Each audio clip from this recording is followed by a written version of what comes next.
Oi gente, eu sou a Maria Júlia. Eu sou a Daniela. Aquele é o João. Aquela lá de lá é a Francine. E aqui tá de roxo é a Jana. E o Anderson tá filmando. Todo mundo sabe disso. Então, nosso trabalho é sobre drogas ilícitas que são proibidas comercializar, tipo maconha, cocaína, crack, heroína, entre outros, que eu não sei mais coisas. E a nossa paródia foi da música Na Sua Estante. Isso. E o nome da música é Droga. Fim.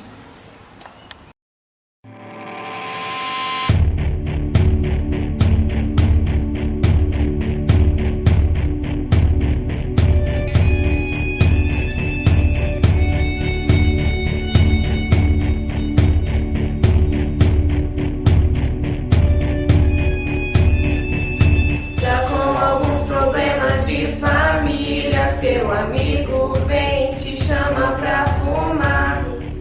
Você aceita, acha que não vicia, mas a erva é malvada e vai te enganar. Você tá trocando a noite pelo dia, já não tem mais vontade de estudar.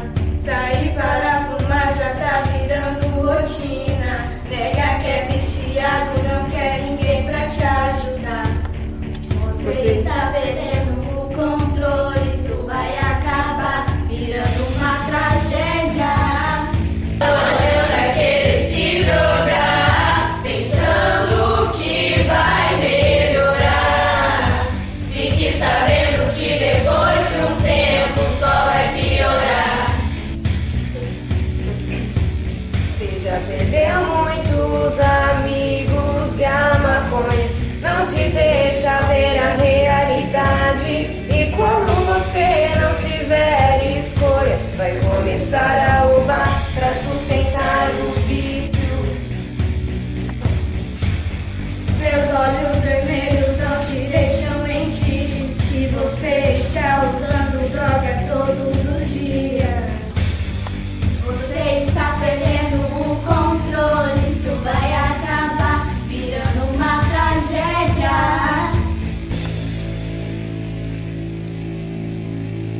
E não adianta querer se drogar, pensando que vai melhorar. Fique sabendo que depois de um tempo só vai piorar. E não adianta querer se drogar, pensando que vai melhorar. Fique sabendo que depois de um tempo só vai piorar. Ainda dá tempo de você desistir. Ainda dá tempo de você parar de se iludir. A droga pode abrir feridas que não se fecham, não se curam.